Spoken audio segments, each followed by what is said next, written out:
حضرت ابن عباس رضی اللہ عنہ سے روایت کی، انہوں نے کہا، رسول اللہ صلی اللہ علیہ وسلم نے فرمایا، مقررہ حصہ حقداروں کو دو، اور جو بچ جائے وہ سب سے قریبی رشتہ رکھنے والے مرد کے لیے ہے۔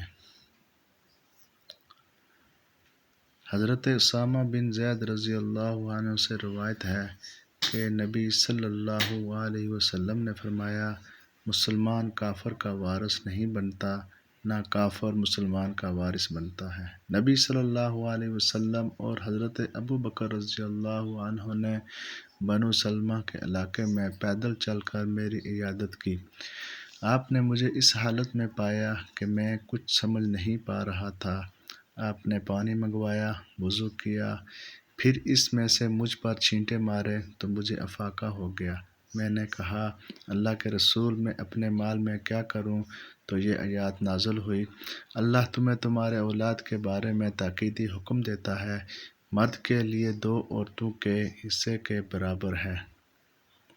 حضرت عمر بن خطاب رضی اللہ عنہ نے جمعے کے دن خطبہ دیا۔ انہوں نے نبی صلی اللہ علیہ وسلم کا تذکرہ کیا اور حضرت ابوبکر رضی اللہ عنہ کا تذکرہ کیا۔ پھر کہا، میں اپنے بعد کوئی ایسی چیز نہیں چھوڑ رہا جو میرے ہاں کلالہ سے زیادہ اہم ہو۔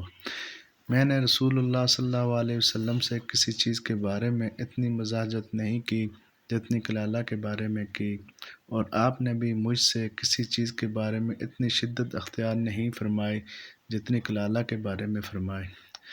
حتیٰ کہ آپ نے اپنی انگلی میرے سینے میں چبھوئی اور فرمایا، اے عمر، کیا تمہیں موسم گرما میں نازل ہونے والی آیت کافی نہیں جو سورہ نساء کے آخر میں ہے، جس سے مسئلہ واضح ہو گیا ہے؟